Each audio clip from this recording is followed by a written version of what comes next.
उन्होंने कहा Netaji Subhash Chandra Bose deemed university की भी स्थापना हो चुकी है। तो इसका मतलब क्या है? इसमें डायरेक्ट क्वेश्चन उठता है, एडमिनिस्ट्रेशन ने प्रधानमंत्री को क्या विषय बताया? प्रधानमंत्री जी को उन्होंने नहीं बताया कि 2009 से अखिल भारतीय विद्यार्थी परिषद और अंडमान के, क्योंकि विद्यार्थी परिषद का अगर कहना है तो वो पूरे स्टूडेंट्स का कहना है और अभी भी वही हो रहा है। तब से मांगा, बीच में इतना इश्यूज हुआ, आ गए सभी स्टूडेंट्स रोड पे। तो सेंट्रल क्लस्टर डिम, बहुत डिफरेंसेस है। सेंट्रल यूनिवर्सिटी एक ऐसा इंस्टीट्यूशन है जिसका कोई जवाब नहीं, वो अपने आप में मतलब वो central university is the godfather. ये जो डीम्ड यूनिवर्सिटी यहाँ पे स्टैब्लिश हो रहा है, ये स्ट्रक्चर पूरे भारत में है ही नहीं, और ये डीम्ड यूनिवर्सिटी का जो मापदंड और जो स्टैंडर्ड्स है इसके अगेंस्ट में है, ये नहीं हो सकता। अमित शाह जी के सामने जब हम गए थे तब उन्होंने ये कहा था कि सेंट्रल यूनिवर्सिटी तो फिजिबल नहीं है, तो आप उसे मत मांगिए। तब क्योंकि इतने बड़े मिनिस्टर थे और बहुत मतलब अगले बार उनका कब आना होगा पता नहीं, तो हमने कहा कि ठीक है सर, आप एक काम करिए, डीम्ड यूनिवर्सिटी हमें नहीं चाहिए। हम जानते हैं कि इसका स्ट्रक्चर, इसका स्टैंडर्ड्स वगैरह क्या होता है और कैसे ये हमारे लिए वो प्रोडक्टिविटी जनरेट नहीं कर पाएगा जैसे बाकी कोई और ऑप्शन। आप हमें पौंडीचेरी के ही अंतर्गत रखिए। तो तब उन्होंने कहा कि हाँ, इस पर हम विचार कर सकते हैं कि डीम्ड यूनिवर्सिटी जो प्रोजेक्ट है इसे हम वापस ले लें और आपको उसी स्ट्रक्चर में रखें या तो कुछ और ये करें, ये हम सोच सकते हैं। मगर सेंट्रल यूनिवर्सिटी का उन्होंने मना किया। फिर बाद में चल करके मना किया, हम इसमें ये नहीं बोल सकते कि कल को सरकार इसमें कुछ कर ही नहीं सकती। अभी भी हम बोल सकती है, आपने मना किया, मगर अभी भी हम बोल सकते हैं कि अंडमान में सेंट्रल यूनिवर्सिटी स्टैब्लिश हो सकता है। और इसका रीज़न मैं आपको दूंगा आगे। तो राष्ट्रपति महोदया ने हमें ये कहा था कि वे एलजी साहब से बात करेगी इस विषय पे, और इस विषय को वो अपने ऑफिस से बाकी मिनिस्ट्री तक पहुंचाएगी। और बड़ा ही अच्छा डिस्कशन रहा उनके साथ। और केवल द्रौपदी मुर्मू जी ही एक थी जिनके साथ बात करके हमें अपनापन का फील आया। जब मिनिस्ट्रीज से लोग आकर के हमारा इतना सुन रहे, प्रशासन के लोग नहीं सुनते। ना एलजी सर इसमें संवेदनशील है, ना बाकी कोई एग्जीक्यूटिव इसमें संवेदनशील है। वे ये चाहते हैं केवल कि ये प्रोजेक्ट को कैसे भी आगे बढ़ाया जाए।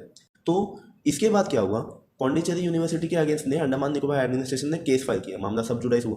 वो केस का अभी तक कुछ असर नहीं है। जो अभी जैसे कि उत्पल शर्मा सर है, जो ओएसडी है अभी इस डीम्ड यूनिवर्सिटी प्रोजेक्ट के, तब वो नोडल ऑफिसर थे। जब डीब्रेट में वो एज अ प्रिंसिपल वर्क कर रहे थे तब वो नोडल ऑफिसर थे। अभी एक इंटरव्यू में वो सामने आए, इतने दिनों सामने नहीं आए थे। हम तब भी बोलते थे, अभी भी बोलते हैं कि शर्मा सर आप आइए, हमारे भी चाहिए, हमसे बात करिए, हमारी बातों को समझिए।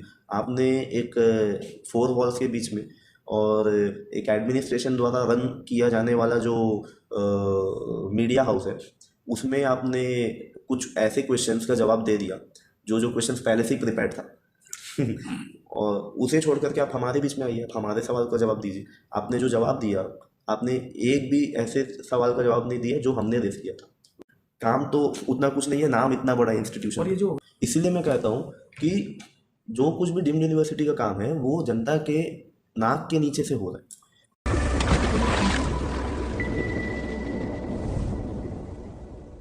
तो सिद्धांत जी, जैसे आप एबीवीपी के प्रेसिडेंट भी थे, सेक्रेटरी थे, और ये जो डिबेट में हुआ 2022 समथिंग, वो टाइम में प्रोटेस्ट हुआ, फिर रोड में लोग घेराव भी कर रहे थे उस टाइम में, उनके पास ऑल्सो टीयर गैस भी उनके ऊपर अप्लाई किया गया था वो टाइम में, और लाठीचार्ज भी हुआ। तो बहुत उस टाइम में, उस साल से शुरू कर अभी तक जो है वो सेम डिमांड, बच्चे उसी तरह अभी लगभग अभी 27 डेज चल रहा है, लोग प्रोटेस्ट कर रहे हैं कॉलेजेस के सामने। तो उस टाइम में सिर्फ डिबेट का प्रॉब्लम था, अभी सारे कॉलेजेस का प्रॉब्लम बन चुका है। तो इसमें सपोर्ट भी मिल रहा है, पॉलिटिशियंस कुछ बोल रहे हैं, एडमिनिस्ट्रेशंस कुछ बोल रहे हैं, पब्लिक कुछ समझ रहे हैं, ये बहुत सारा कन्फ्यूजन है। तो आप फर्स्ट डे से इस मुद्दे को लेकर आप साथ में थे, आपके पास हम मानते हैं कि बहुत सारा जानकारी होगा, तो इसमें क्लैरिटी की तरफ बढ़ने की कोशिश करेंगे आपकी बातचीत में। तो बच्चे इतने दिन से बैठे हैं, प्रोटेस्ट कर रहे हैं, तो आपको क्या लगता है बच्चों को देखकर? बच्चों को देखकर क्या लगता है माने अभी तो पहला बात तो उस समय से मुझे इस बात का भान था कि डीब्रेड से जा कर के ये जो इशू है ये बीमारी के जैसे सारे कॉलेजेस में फैलने वाले हैं। जी। तो फेमाइन के जैसे अपने मतलब सारे कॉलेज को ही अपने अंदर ले लेगा, और आगे चल के वही हुआ। मैंने उस समय बताया भी था ये बात को। तो बच्चों का जो प्रेजेंटली स्टूडेंट्स का जो स्थिति है वो देख करके ना मुझे ना किसी को ना ही आपको किसी को अच्छा वो तो लगेगा नहीं। कंटिन्यूसली वो प्रोटेस्ट में बैठे हुए हैं और उनका जो मांग है कि उन्हें एक सेंट्रल यूनिवर्सिटी से निकाल करके उनको एक नए नवेले डीम्ड यूनिवर्सिटी में ना डाल दिया जाए, और एक डीम्ड यूनिवर्सिटी भी माने वो एक ऐसा डीम्ड यूनिवर्सिटी जो एजुकेशन और वेलफेयर ऑफ द स्टूडेंट्स को सोच करके नहीं स्टैब्लिश किया जा रहा, just because administrative and paper works को मतलब नॉर्मलाइज करने के लिए जो जो प्रॉब्लम्स और स्टैंडर्ड मेंटेन करने में अंडमान निकोबार एडमिनिस्ट्रेशन को प्रॉब्लम्स आ रहा था, उन सभी चीज़ों को ठीक करने के लिए इसे इस्टेब्लिश किया जा रहा है। तो आगे जा कर के स्टूडेंट्स को आगे बहुत तरह का बर्डन फेस करना पड़ेगा, और स्टैंडर्ड्स भी कई सारे ऐसे स्टैंडर्ड्स है जिसे डीम्ड यूनिवर्सिटी फुलफिल नहीं करती है, और धीरे धीरे करके आगे चल करके ये सब प्रॉब्लम्स भी आएगा, एग्जामिनेशंस को लेकर के प्रॉब्लम्स आएगा, उनका एडमिशन्स को लेकर के प्रॉब्लम्स आएगा, देन विजिलेंस को लेकर भी प्रॉब्लम्स आने का चांसेस इस डीम्ड यूनिवर्सिटी में है। तो बेसिकली देखा जाए तो कई लोग प्रशासन में या प्रशासन में जो उच्च अधिकारी जो बैठे हुए हैं वो लोग इसको जस्टिफाई करेंगे, मगर जब हमारा उनसे पर्सनली मीटिंग हुआ, फिर उसके साथ में जब मीडिया के माध्यम से जैसे हमने देखा कि कई जो अधिकारी हैं जो इस डीम्ड यूनिवर्सिटी प्रोजेक्ट में सालों से लगे वे भी मीडिया के माध्यम से आए सामने, मगर किसी ने भी वे सारा जवाब नहीं दिया जो सवाल मैंने उठाया था, जो सवाल स्टूडेंट्स उठा रहे हैं, और जो सवाल डीब्रेड के समय से बना हुआ है उसे ये बिल्कुल भी एड्रेस नहीं किया गया। तो स्टूडेंट्स ही प्रॉब्लम फेस कर रहे हैं, और एडमिनिस्ट्रेशन जो है वो उनको अनदेखा करके इस प्रोजेक्ट में आगे बढ़ रहा है, यही हो रहा है। तो कुल मिला के हम लोग मान सकते हैं कि बहुत दयनीय स्थिति बहुत दयनीय स्थिति है, कुछ समझ ही नहीं आता आगे का रास्ता कहाँ है। आगे का रास्ता कहाँ है।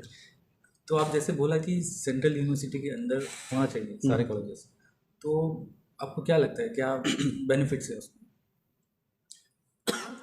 देखिए, सेंट्रल यूनिवर्सिटी में रहने का बेनिफिट्स ये है कि सेंट्रल यूनिवर्सिटी जो होता है वो अपने आप में एक मतलब इंस्टीट्यूशन भी नहीं बोले, वो यूनिवर्सिटी जो है उसे हम पार्लियामेंट में एक्ट के थ्रू पास किया जाता है, उसके बाद में सेंट्रल यूनिवर्सिटी का स्टैब्लिशमेंट होता है।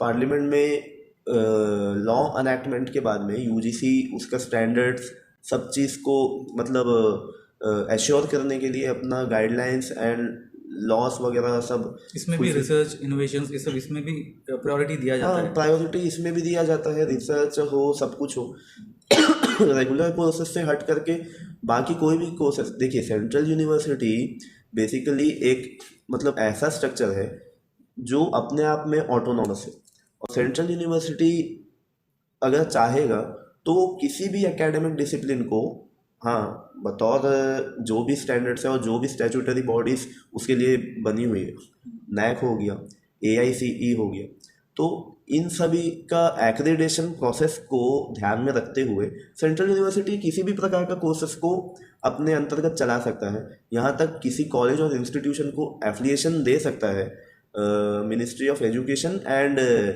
अपने UGC का जो गाइडलाइंस एंड बाईलॉस है उसको फुलफिल करते हुए, बट ये पावर एक डीम्ड यूनिवर्सिटी के पास नहीं होता। तो सेंट्रल यूनिवर्सिटी की बात करेंगे, जैसा फ्यूचर का डिमांड है, जैसा स्किल्स, रोबोटिक्स, ये सब AI, तो ये टेक्निकली आगे आगे फ्यूचर, वर्ल्ड का फ्यूचर दिख रहा है। तो इसमें यूथ को सपोर्ट करने के लिए, यूथ को एजुकेट करने के लिए सेंट्रल यूनिवर्सिटी किस तरह सपोर्ट कर सकता है, क्या कंट्रीब्यूट कर सकता है? सेंट्रल यूनिवर्सिटी में अगर आप चाहेंगे तो AI आपको क्या लगता है? हाँ, AI इंजीनियरिंग हो, फिर रोबोटिक्स हो, ये सेंट्रल यूनिवर्सिटी में भी आप ये सब कुछ कोर्सेज स्टार्ट कर सकते हैं।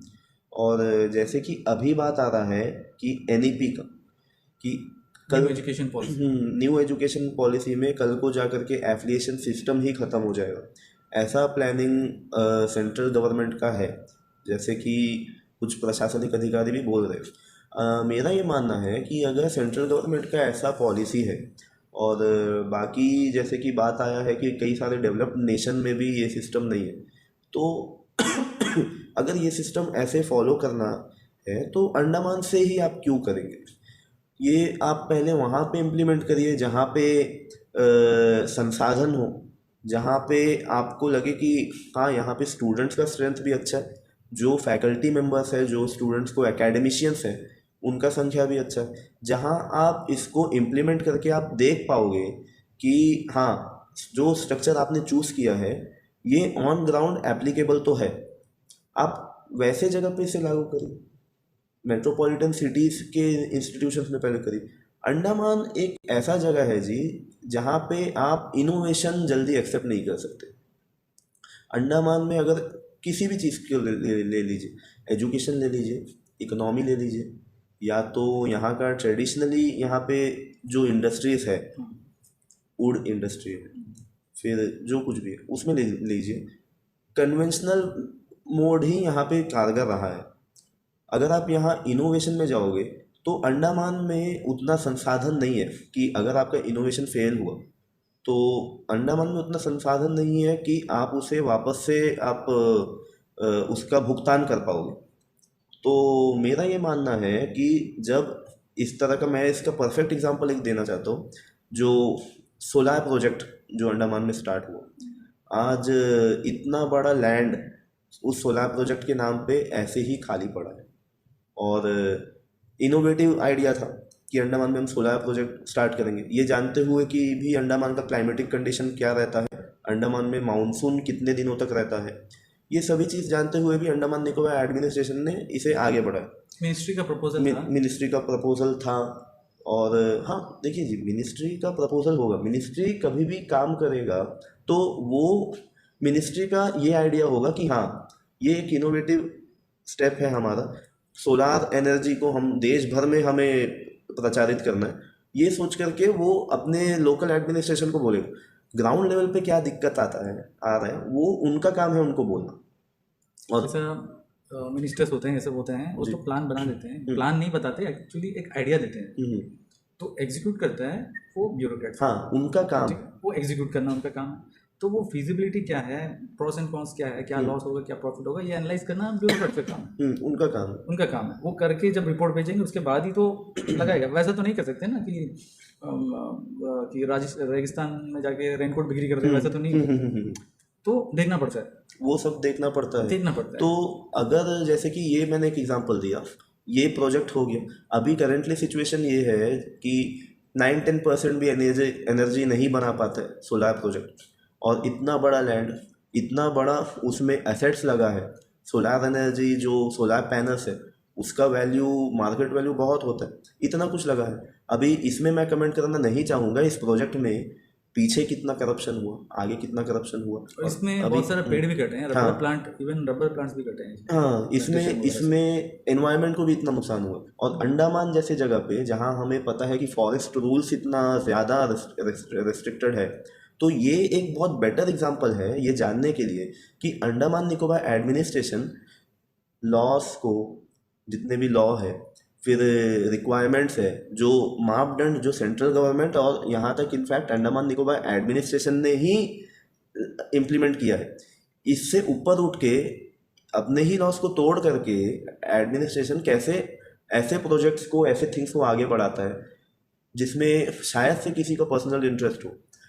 और जहाँ तक इसी तर्ज पे जहाँ तक डीम्ड यूनिवर्सिटी प्रोजेक्ट का बात है, मैं आपको बता दूँ 2018 में जब प्रधानमंत्री नरेंद्र मोदी आए थे, ये मतलब देखिए ऑन रिकॉर्ड कभी भी कोई भी बात होता है ना, तो ऑन रिकॉर्ड वाला बात हम ऐसे नहीं कह सकते कि गलती से हो गया, शायद से कुछ मिस्टेक होगा, that is on record. Amit Shah ji ने जो बयान दिया था पार्लियामेंट में CAA के टाइम पे, उन्होंने डायरेक्ट पार्लियामेंट में बोला था कि सीए अभी लागू हुआ है, शायद से हो सकता है कि वो उत्तेजित हो गए होंगे, अभी एनआरसी भी लागू हो, उसमें जो हड़कंप मचा था देश भर में, तो उसका जो इम्प्लीकेशन है वो पूरे देश भर ने देखा। तो ऑन रिकॉर्ड और इवन इन पार्लियामेंट, तो on record on state event हम क्या बोलते हैं, वो ऐसा नहीं होता कि वो पहले डिस्कस ना हुआ हो। तो मोदी जी ने, जो भारत के यशस्वी प्रधानमंत्री है, उन्होंने ये कहा था, जैसे कि आप उसका क्लिप अगर आप देखोगे तो आपको मिल जाएगा। पढ़ाई पर भी सरकार का फोकस है। 4 वर्ष पहले यहाँ नया डिग्री कॉलेज खोला गया था और साल 2016 में लॉ कॉलेज भी शुरू हो गया। अब आपको नेताजी सुभाष चंद्र बोस के नाम से नेताजी सुभाष चंद्र डीम्ड यूनिवर्सिटी की सुविधा भी मिल चुकी है। दिगलीपुर में पॉलिटेक्निकल कॉलेज की शुरुआत की गई है और थोड़ी देर पहले निकोबार में आईटीआई को भी मैं आप सभी के लिए समर्पित करके आया हूं। भाइयों और बहनों, पूरे देश में विकास की पंचधारा।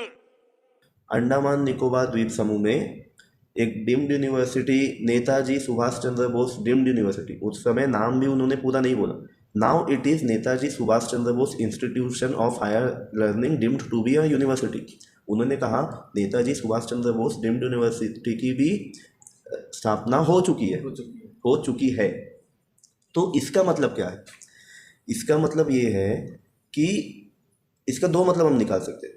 या तो प्रधानमंत्री झूठ बोल रहे हैं, जो मतलब मैं नहीं निकालूंगा, और जो हो ही नहीं सकता। अभी देखिए, चाटम का ब्रिज जो है वो अभी फंक्शनल नहीं है। क्या मोदी जी को, लॉजिकली हम बोले तो मोदी जी को इस बात का पता है क्या? पता हो सकता है क्या? नहीं हो सकता। तो things are in hands of administration. अगर वो चाहे तो कर सकते हैं। हाँ, चाहे तो, मगर उनको ये चाहने वाला कौन होगा? वो तो एडमिनिस्ट्रेशन ही होगा। तो इस बात का, जैसे उनको पता नहीं है तो उनको इस बात का भी पता नहीं है, हम बोल सकते हैं। तो जो नोट्स एडमिनिस्ट्रेशन ने उनको या उनके पीएमओ को पहुंचाया, उसमें हम संदेह कर सकते हैं। इसमें डायरेक्ट क्वेश्चन उठता है, एडमिनिस्ट्रेशन ने प्रधानमंत्री को क्या विषय बताया? प्रधानमंत्री जी को उन्होंने नहीं बताया कि 2009 से अखिल भारतीय विद्यार्थी परिषद और अंडमान के, क्योंकि विद्यार्थी परिषद का अगर कहना है तो वो पूरे स्टूडेंट्स का कहना है और अभी भी वही हो रहा है। तब से मांगा, बीच में इतना इश्यूज हुआ, आ गए सभी स्टूडेंट्स रोड पे। तो तब से 2009 से हमारा मांग था सेंट्रल यूनिवर्सिटी। 2015 में जो प्रोफेसर जगदीश मुखी जी थे, अंडमान के जो उपराज्यपाल रह चुके, उन्होंने प्रपोजल भेजा कि अंडमान में एक सेंट्रल यूनिवर्सिटी हो, मगर उस प्रपोजल को फीजिबल नहीं है कह करके उन्होंने क्लस्टर यूनिवर्सिटी का प्रस्ताव रखा था सेंट्रल गवर्नमेंट से। क्लस्टर यूनिवर्सिटी का प्रस्ताव रखा तो फिर बीच में रूसा का कुछ इंटरफेरेंस हुआ, उसके बाद में वो डीम्ड यूनिवर्सिटी में आके ठहर गया। अभी आप ये देखिए, सेंट्रल, क्लस्टर, डीम्ड, बहुत डिफरेंसेस है। सेंट्रल यूनिवर्सिटी एक ऐसा इंस्टीट्यूशन है जिसका कोई जवाब नहीं है। वो अपने आप में, मतलब वो central university is the God father. Cluster university लगभग एक सेंट्रल यूनिवर्सिटी के तर्ज का ही एक स्ट्रक्चर होता है, जिसमें वो एक एरिया में वो सेटअप नहीं होता, विभिन्न जगह के जितने भी एरियाज है, जहाँ जहाँ में इंस्टीट्यूशन है, सबको मिला करके एक क्लस्टर यूनिवर्सिटी माना जाता है। It's a hub actually. तो उसका एक सेंट्रल ऑफिस होता है, दैट इज क्लस्टर यूनिवर्सिटी। और अंडमान में ये डीम्ड यूनिवर्सिटी में जो इन्होंने जो स्ट्रक्चर रखा है, अलग अलग जगह में इंस्टीट्यूशन है, JNRM है, डीब्रेट है, एनकॉल है, और यहाँ से 200-250 किलोमीटर दूर MGGC है। तो ये जो स्ट्रक्चर रखा है, it's actually a structure of cluster university. और डीम्ड यूनिवर्सिटी का आप डीम्ड यूनिवर्सिटी रेगुलेशंस देख लीजिए, या देश भर में जितने भी डीम्ड यूनिवर्सिटी है, आप सबका स्ट्रक्चर कोई भी हब वाला स्ट्रक्चर में नहीं चलता है। तो मेरा ये बोलना है कि ये जो डीम्ड यूनिवर्सिटी यहाँ पे स्टैब्लिश हो रहा है, ये स्ट्रक्चर पूरे भारत में है ही नहीं, और ये डीम्ड यूनिवर्सिटी का जो मापदंड और जो स्टैंडर्ड्स है इसके अगेंस्ट में है, ये नहीं हो सकता है। और अगर हम, ये हो गया सेंट्रल एंड क्लस्टर का बात, अभी आते हैं डीम्ड यूनिवर्सिटी में। डीम्ड यूनिवर्सिटी का जो होता है वो अपने आप में एक इंस्टीट्यूशन होता है, it's not a university actually, deemed to be a university. Treat करेंगे हाँ, एज ए यूनिवर्सिटी। इसे हम केवल मानेंगे कि एक यूनिवर्सिटी है, क्योंकि जो जो कोर्सेस इसमें चलता है और जो जो एकेडमिक डिसिप्लिन और जो स्टैंडर्ड्स इसमें मेंटेन होता है वो अपने आप में उस लेवल का होता है जो एक रिसर्च सेंटर लेवल का हो। तो वो पर्टिकुलरली कोई स्पेसिफिक एकेडमिक डिसिप्लिन्स में होता है। आप देश भर में देख लीजिए, maximum deemed university specially maritime subjects पे हो गया, स्पेशली अलग से डीम्ड यूनिवर्सिटी है। फिर कोई फिलोसॉफिकली कोई इस एकेडमिक डिसिप्लिन में हो गया, उसका अलग से डीम्ड यूनिवर्सिटी है। इंजीनियरिंग का कोई फील्ड हो गया, बायोफिजिक्स वगैरह जो कुछ भी है हो गया, उसका अलग से डीम्ड यूनिवर्सिटी है। कभी भी कोई भी रेगुलर कोर्सेस, कोई एक डीम्ड यूनिवर्सिटी में हर तरह का रेगुलर कोर्सेस चले, ऐसा स्ट्रक्चर पूरे देश भर में कहीं नहीं है। आप अपने, मेरा आपसे मतलब है central university and Andaman Nicobar administration, आपने अपना जो मापदंड बनाया, आपने अपना जो स्टैंडर्ड्स बनाया, आप अपने उस स्टैंडर्ड्स को, अपने उस रूल्स एंड रेगुलेशंस को, अपने उस लॉस को तोड़ करके, उसको छोड़ करके आप लेकर के आ रहे हैं एक डीम्ड यूनिवर्सिटी मॉडल अंडमान के लिए, जो देश भर में कहीं में फॉलो नहीं हुआ। वो मॉडल आप अंडमान में फॉलो करना चाहते हो। तो आपने जितना भी रूल्स एंड लॉस बनाया है कुछ सोच करके ही बनाया होगा। और ये आपने मतलब कई सारे एकेडमिशियंस, कई सारे इंटेलेक्चुअल्स, इतने सारे, यूजीसी कोई छोटा मोटा बॉडी नहीं है सर। यूजीसी बतौर पार्लियामेंट में एक एक्ट पास करके इसको गठन किया गया, और इसे ऐसे वैसे ही नहीं अपॉइंट किया जाता। इसका बहुत अच्छा स्ट्रक्चर होता है। कई सारे सीनियर जो मेंबर्स हैं, जो कई साल से बड़े बड़े यूनिवर्सिटीज़ में, इंस्टीट्यूशंस में कार्यरत रह के ऑन ग्राउंड वो देखते हैं कि स्ट्रक्चर क्या होता है। किसी भी प्रोफेसर को अगर हम एक ऐसे जगह पे बैठा देंगे तो वो हैंडल नहीं कर पाएगा। ये वो लोग आते हैं जो लोग कई सारे इंस्टीट्यूशंस का एडमिनिस्ट्रेशन, मतलब टेक्निक ऑफ एडमिनिस्ट्रेशन सीखते हैं, समझते हैं, एक्सपर्टाइज्ड, मतलब वो सीखते हैं, समझते हैं, उसके बाद यहाँ पे आके बैठते हैं। और वो वहाँ पे आकर के वो रेगुलेशंस एंड रूल्स को उनका डिफरेंट टाइप्स ऑफ कमिटीज पास करता है। आप उसे छोड़ करके, उसका गाइडलाइंस को छोड़ करके आप यहाँ पे ये इस्टेब्लिश कर रहे हो। और इसमें मैं ये भी कहूँगा कि आप ये नहीं कह सकते कि नैक द्वारा एक्रीडेड है, यूजीसी द्वारा मतलब पास किया गया है गैजेट नोटिफिकेशन में। यूजीसी, नैक, सबने, मेरा ये क्वेश्चन है, सबने अगर पास किया तो अपने स्टैंडर्ड्स को छोड़ के उन्होंने कैसे पास किया?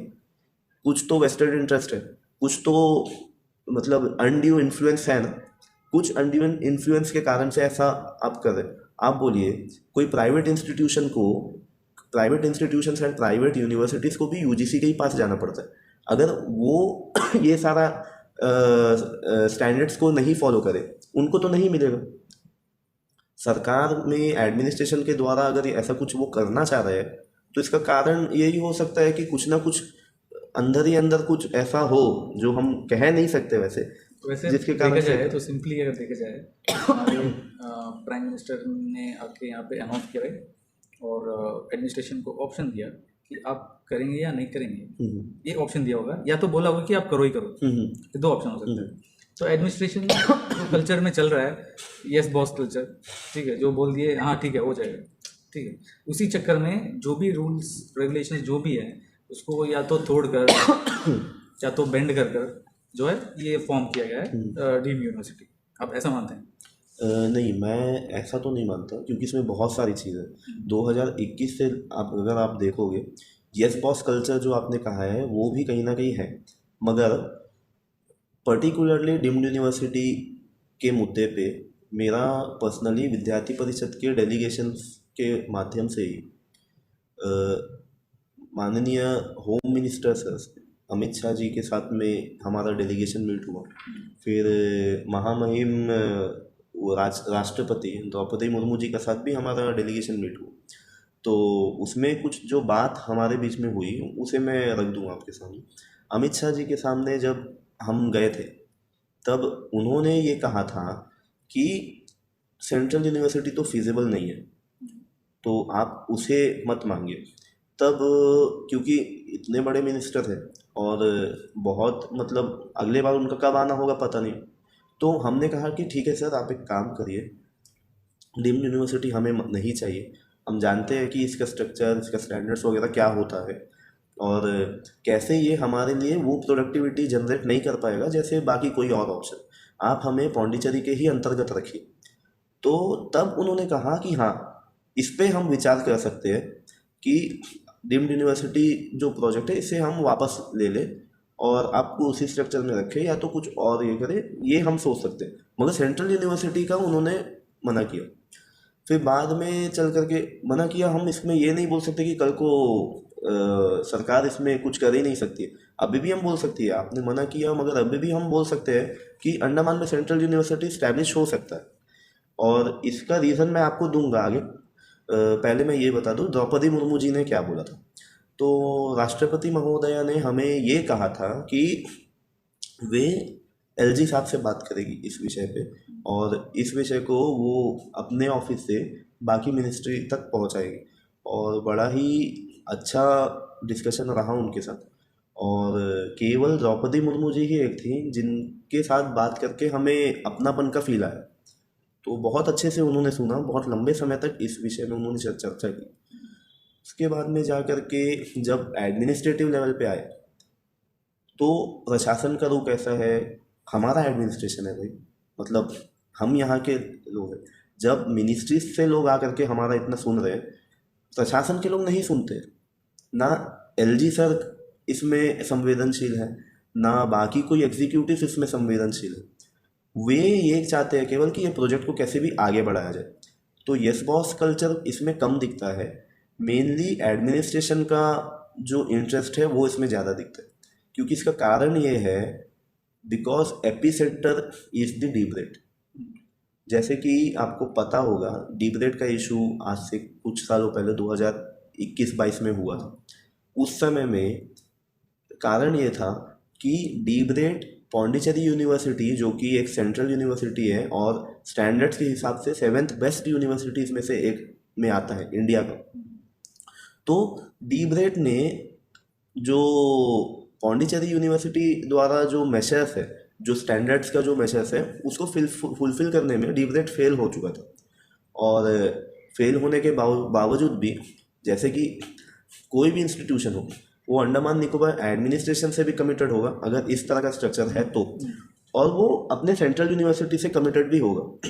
Because a VC of central university वो प्रेसिडेंट के जस्ट हायरार्की में प्रेसिडेंट के जस्ट बाद में आता है। President is chancellor, is visitor of a central university and VC is his representative.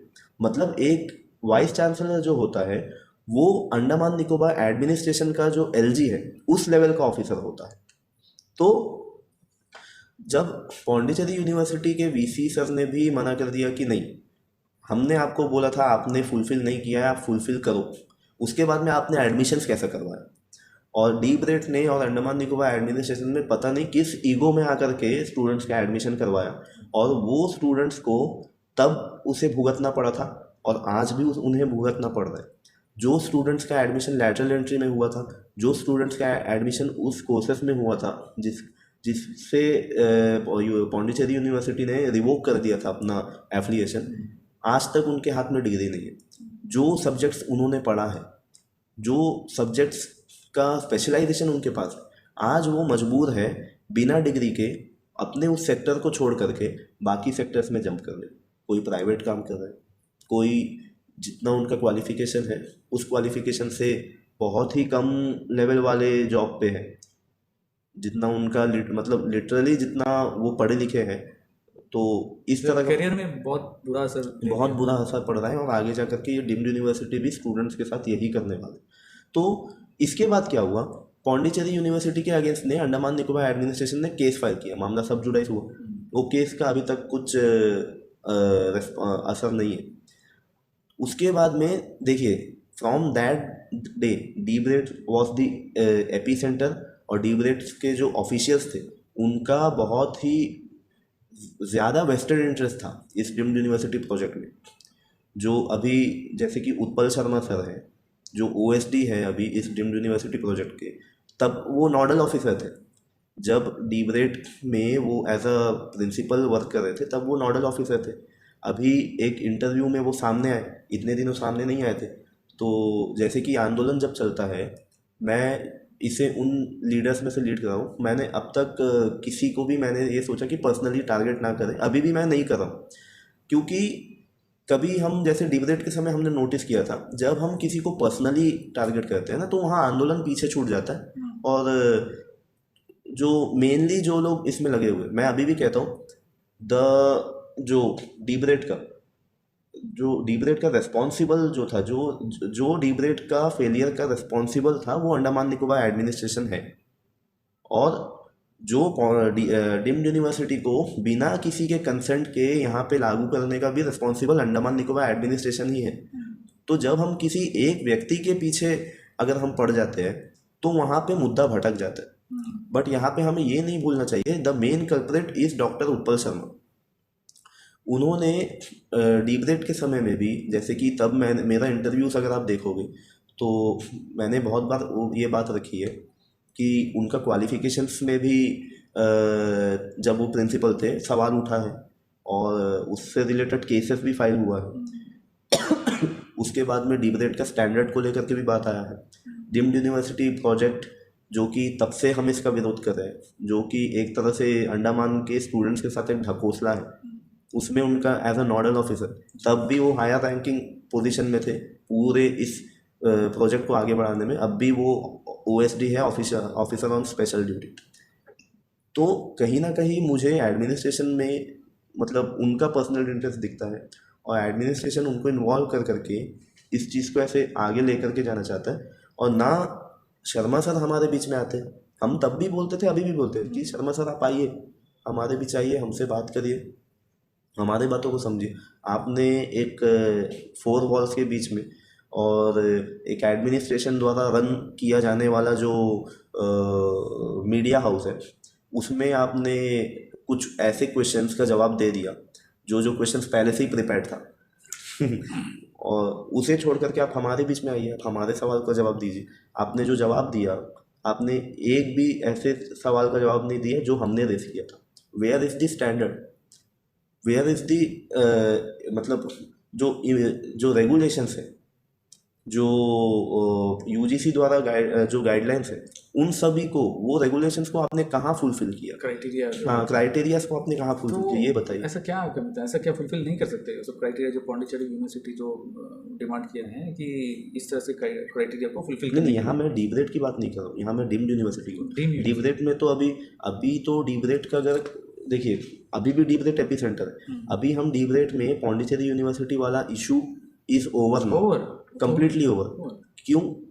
क्योंकि debate is not under Pondicherry university in present date. Debate अभी Netaji Subhash Chandra Bose institution of higher learning deemed to be a university के अंतर्गत आ गया। और इसका reason क्या है? जो सेंट्रल यूनिवर्सिटी जो स्टैंडर्ड्स, जो मेशर्स, जो क्राइटेरिया रख रहा था, Andaman Nicobar administration is totally fail to comply with that मतलब क्राइटेरिया। और अब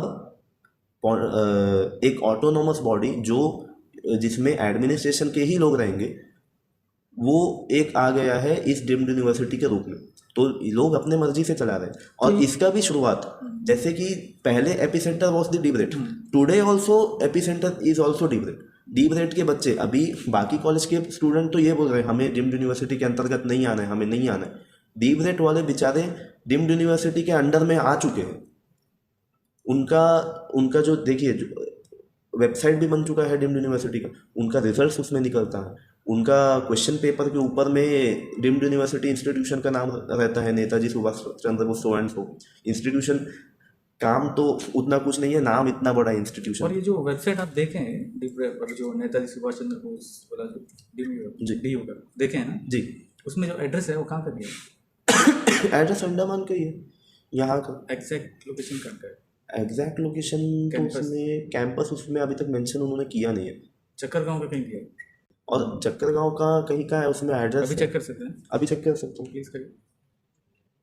Netaji Subhash Chandra Bose institution of higher learning deemed to be a university, Port Blair.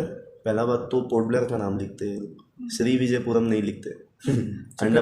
Andaman Nicobar islands, pin 744112।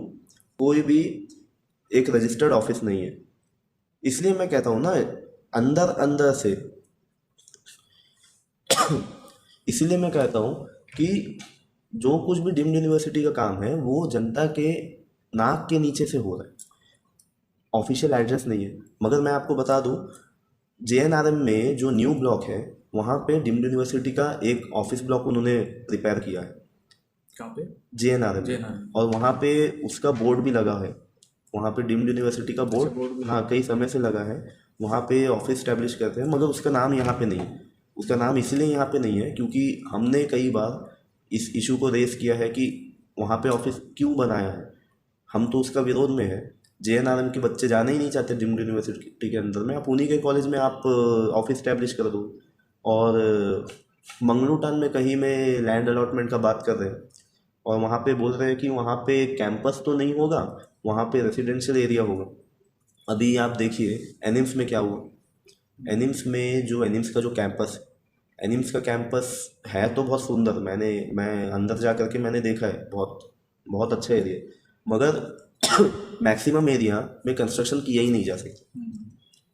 तो वो हिली फिर खाई जैसा लैंड। वो तो ठीक है, आजकल तो क्रेन वगैरह है जो लेवल लेवल पेड़ उड़ काट के सब मैदान बना देंगे, उसमें कोई इशू बना देंगे, मगर उसमें उतना खर्चा भी होगा, तो उतना गवर्नमेंट होगा। देंगे वो तो। और उसके साथ में वहाँ पे जो एकोमोडेशंस के लिए जो फैकल्टीज फिर हॉस्टल वगैरह के लिए वहाँ पे जो उन्होंने बनाया है, आज उसमें IAS लोग रह रहे हैं।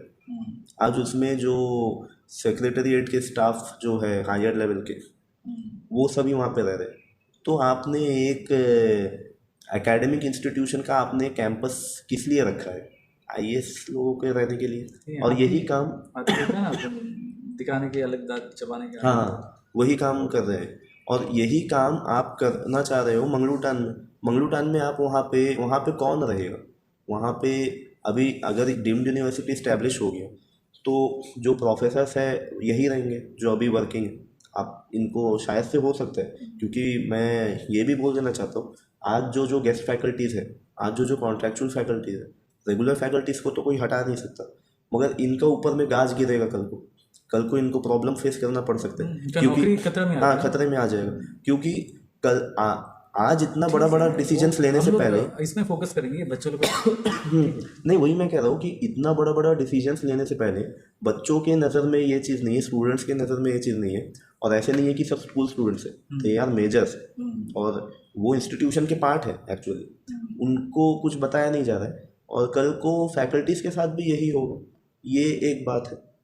तो इस तरह का चीज़ है कि अंडमान निकोबार एडमिनिस्ट्रेशन ये मतलब बैक द स्टेज ये काम को आगे बढ़ा रहा है। और जब हम कई समय से एड्रेस करते थे उसे बिल्कुल भी तवज्जो नहीं दे रहा। अभी जो आप वेबसाइट में देखते हैं जो डीम्ड यूनिवर्सिटी का, इस पर क्या सारा इन्फॉर्मेशन करेक्ट है? उसमें केवल रूल्स एंड रेगुलेशंस अवेलेबल है, ना कोर्सेज का डिटेल्स है, सारा पेजेस खाली है। क्योंकि देखिए सर, वेबसाइट उनके हाथ में, प्रोजेक्ट उनके हाथ में, डीम्ड यूनिवर्सिटी प्रोजेक्ट, और अभी तक जितना काम वो लोग बढ़ा रहे हैं वो वैसे बढ़ा रहे हैं। जैसे कि अभी सिलेबस प्रिपेयर हुआ नहीं है, हुआ भी नहीं। और सिलेबस प्रिपेयर करने का प्रेशराइजेशन ये लोग डाल रहे हैं, प्रेशराइज कर रहे हैं कॉलेज फैकल्टीज़ को, आप जल्दी सिलेबस प्रिपेयर करें। मैं कहना चाहता हूँ सिलेबस ऐसे प्रिपेयर होते हैं कि इट्स टोटली तो चार्ट जीपीटी है जो कुछ भी मार के, मगर चैट जीपीटी अगर सिलेबस भी दे देगा वो। अगर प्रोफेसर्स अगर चैट जीपीटी यूज़ करे, ये मतलब आप सोच सकते हैं स्टैंडर्ड्स कहाँ गया। तो वो पढ़े लिखे फैकल्टी है, उनके फिंगर टिप्स में होना चाहिए थिंग्स, बट यहाँ पे एसोसिएट प्रोफेसर्स है केवल। आप देखिए अंडमान में अगर आप अगर आप घोषित करना चाहोगे अंडमान को, यूनिवर्सिटी कैंपस में एक प्रोफेसर लेवल का ऑफिसर होना चाहिए। अंडमान में जितने भी प्रोफेसर्स हैं कोई प्रोफेसर नहीं है, यहाँ पे केवल एसोसिएट प्रोफेसर्स हैं। और मैं आपको बता दूँ, जो डीम्ड यूनिवर्सिटी का जो UGC का रेगुलेशंस है, ये 2019 का रेगुलेशन है, 2022 में समथिंग वो अमेंड हुआ। तो 2000 उसमें ये चीज़ लिखा हुआ है, जो डीम्ड यूनिवर्सिटी कैंपस होगा उसमें जो एकेडमिक डिसिप्लिन एंड कोर्सेस आप प्रोवाइड करोगे, उसका जो हर फैकल्टी होगा उसे हर ईयरली 2 रिसर्च पेपर उन्हें पब्लिश करना होगा। और रिसर्च पेपर पब्लिश ऐसे ही नहीं करना होगा, उन्हें एक यूजीसी द्वारा मान्यता प्राप्त जर्नल में पब्लिश करना होगा। तो ये स्टैंडर्ड होता है एक डीम्ड यूनिवर्सिटी का भी। और इस तरह यूजीसी ने अपने रेगुलेशन में क्यों कहा, उनका मतलब ये एजुकेशन में जो है ईयरली कुछ ना कुछ जो है कंट्रीब्यूट करते रहना है। हाँ, करते अपनी रहना। जो एक्सपर्टाइज है जिससे उनका एकेडमिक डिसिप्लिन में, उनका सब्जेक्ट में उनका भी पकड़ ना छूटे। और डीम्ड यूनिवर्सिटी है सर, वो कम्प्लीटली स्पेशलाइज्ड यूनिवर्सिटी है। तो इसीलिए यूजीसी ने ये बोला, आप रेगुलर कोर्सेज को डीम्ड यूनिवर्सिटी में डालोगे तो वो कहाँ से स्पेशलाइज्ड होगे। अगर मान लीजिए आप ये भी बोलते हो कि ये रेगुलर कोर्सेज के जो फैकल्टीज हैं वे हर साल 2-2 जर्नल ऐसे निकालेंगे और पब्लिश करेंगे, ऑन ग्राउंड क्या आप वो कर पाओगे? क्योंकि अभी आप वो नहीं कर पा रहे हो। JNRM एनकॉल आप, मैं मतलब आपके माध्यम से मतलब पब्लिक डोमेन में रखूँगा कि RTI करके देख लीजिए कि JNRM का, एनकॉल का, एनिम्स का एंड डिब्रेट का, बाकी 7 कॉलेजेस का नाम गैजेट में है इस डीम्ड यूनिवर्सिटी के अंतर्गत। इसमें से हर फैकल्टी में ने ईयरली कितना जर्नल्स पब्लिश किया है और कितने जर्नल, वो जो जर्नल है वो जर्नल क्या यूजीसी द्वारा मान्यता प्राप्त है या नहीं। मैं बिना कोई स्टैटिस्टिक्स देखते हुए मैं ये बोल सकता हूँ कि कोई नहीं किया है, किसी ने भी ऐसा स्टैंडर्ड मेंटेन किया ही नहीं है। ये हो गया प्रोफेसर लोग वो रहने दीजिए फिलहाल। तो अभी एस्टेब्लिशमेंट ऐसा हो गया है, एस्टेब्लिश हो गया है यूनिवर्सिटी, तो उसके बैकग्राउंड को देखेंगे कि आप जैसे बोल रहे हैं कि इसमें बहुत सारा कमियां हैं, ये प्रोसीजर्स ऐसा नहीं होता, तो ये कैसे एस्टेब्लिश हो गया? कैसे ऑन द पेपर हो गया, ऑन पेपर हो गया और रूल्स को बेंड करके हुआ और गलत इंटेंशंस के साथ में, गलत इंटेंशंस के साथ में हुआ और बिना कोई पौंडीचेरी बेनिफिशियरीज है उनका कंसेंट के बिना ही हाँ, उनके कंसेंट के बिना। देखिए, अगर सेंट्रल गवर्नमेंट अगर कोई पॉलिसी निकालता है जो देश भर में लागू करना होता है, NEP के समय में भी सेंट्रल गवर्नमेंट ने जो गवर्नमेंट का पोर्टल है माई गवर्नमेंट, उसमें उन्होंने महीनों तक उन्होंने एक मतलब पेज उन्होंने प्रोवाइड किया सजेशंस के लिए, जो आज भी सेंट्रल गवर्नमेंट करता है। माई गवर्नमेंट पोर्टल में अगर आप जाओगे, वहाँ पे आने वाले जो पॉलिसीज जो पूरे देश भर में लागू होने वाला है उसके बारे में वो लोगों से सजेशन पूछते, उसके बेस में फिर जो भी उनका स्ट्रक्चर है पॉलिसी को फ्रेम करने में, इम्प्लीमेंट करने में, उसमें जाके उसका डिस्कशन होता है। कौन सी बातें लेने लायक है, कौन सी बातें ऐसी है जो नहीं इम्प्लीमेंट किया जा सकता, या किन चीज़ों से आपका मतलब वो पॉलिसी और स्ट्रांग होगा, ये एक चीज़ है। आपके पास वो ऑप्शन होते हुए भी आपने 4 लाख का पॉपुलेशन वाला ये अंडमान निकोबार एक यूनियन टेरिटरी है, यहाँ पे आपने शिक्षा से संबंधित ये यूनिवर्सिटी, आपने डीम्ड यूनिवर्सिटी लागू किया, आपने किसी का सजेशन ही नहीं पूछा। तो ये तो इट्स वेरी रिडिकुलस एक्चुअली। तो बात ये है कि जब आप इस तरह का पॉलिसीज़ बनाओगे तब आपको लोकल लेवल में पूछना चाहिए। अगर आप ऐसे मतलब वेबसाइट्स के माध्यम से सेंट्रल गवर्नमेंट डायरेक्ट भी नहीं पूछता है तो वो लोकल प्रशासन का काम होता है, मगर लोकल प्रशासन ने वो नहीं किया और वो लोकल प्रशासन करेगा भी नहीं।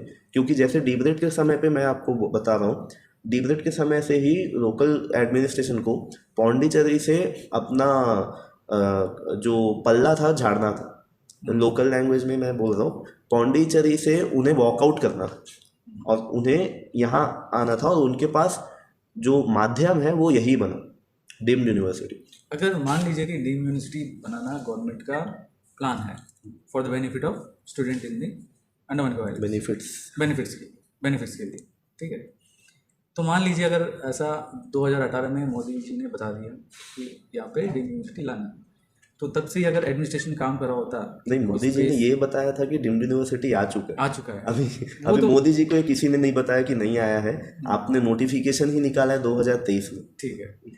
तो अगर सही इंटेंशन होता तो एक अच्छा जगह देखता, वहाँ में एक बिल्डिंग बनाता, इंस्टीट्यूशन वो अपना इंडिविजुअली रन करता बिना कोई यूनिवर्सिटी के, ठीक है। जैसा टेक्निकल आप रोबोटिक्स मान लीजिए, जिस तरह का आपको लगता है कि सब्जेक्ट्स ठीक है, यहाँ का आइलैंडर का बेनिफिट के लिए बोल रहे हैं, मैरिन का बोल रहे हैं, जो भी सब्जेक्ट्स है आप उसमें इनोवेटिव सब्जेक्ट्स को पढ़ाइए, देखिए यहाँ का लोग कितना जन इंटरेस्टेड है उसमें ज्वाइन होते हैं कोर्सेज में। एक्चुअली 2-3 ईयर्स रन करने दीजिए, फर्स्ट बैच को निकलने दीजिए एटलीस्ट। उसके बाद अगर लगता है कि वो ठीक है, बढ़िया है, इंस्टीट्यूट ट्रस्टवर्दी है, उसको फिर डीम यूनिवर्सिटी बनाकर बाकी इंस्टीट्यूट्स को उसके अंदर लेके आ सकते हैं। नहीं है, इतना टाइम नहीं हो पाएगा।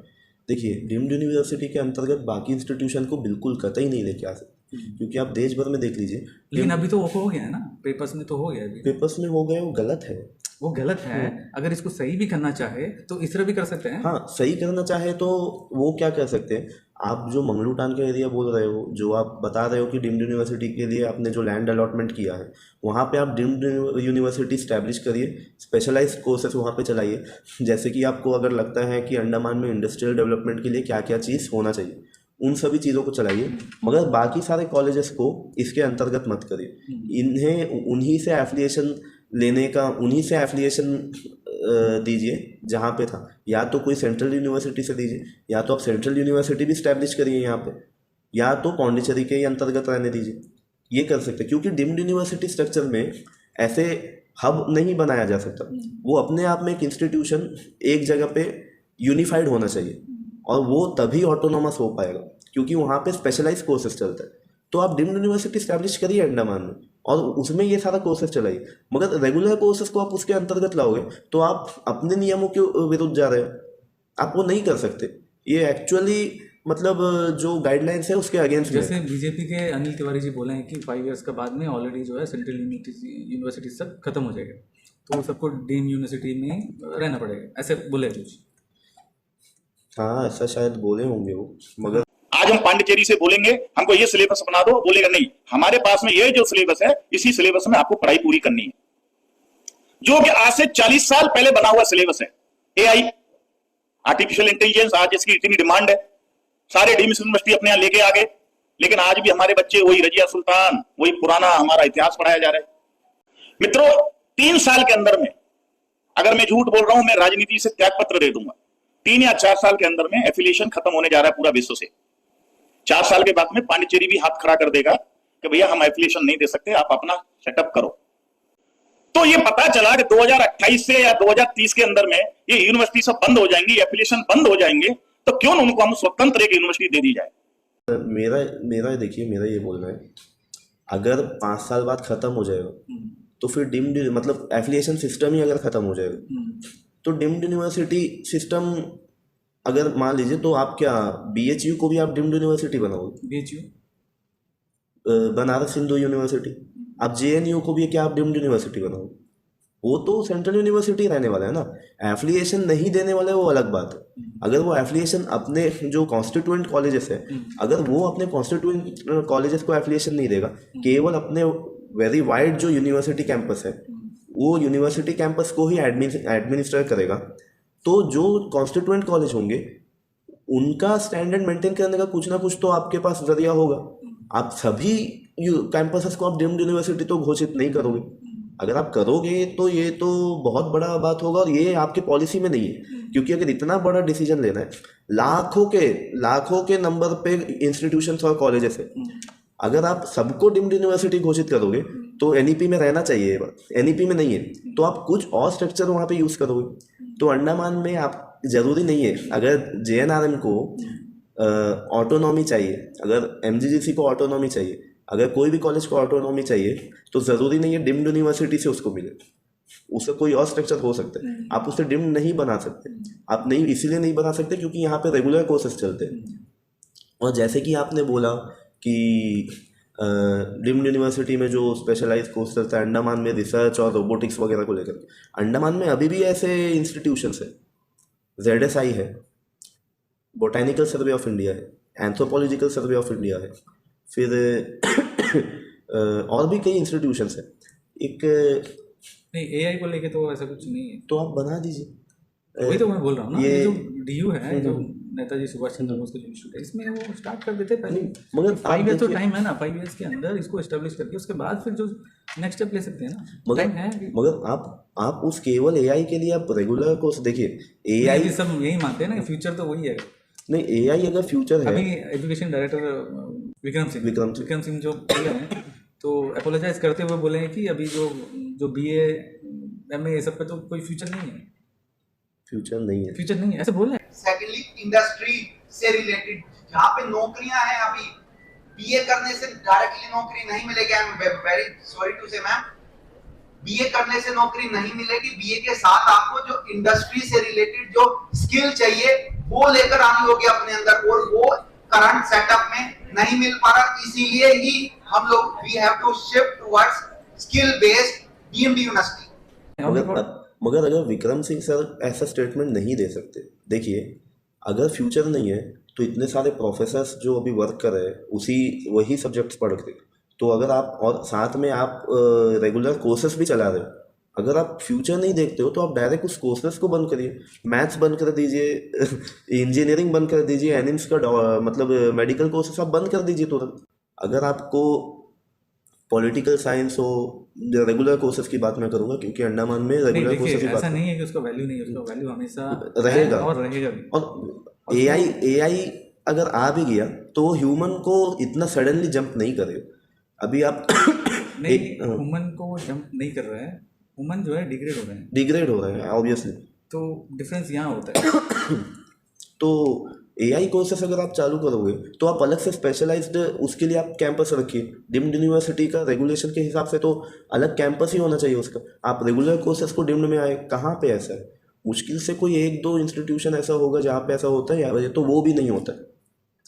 कुल मिला के बात ये, अभी तो मिनिस्ट्री से सब कुछ हो गया है, तो बोलना है, बहुत जन का कहना है कि ये वापस नहीं हो सकता। ऑब्वियसली हो सकता है।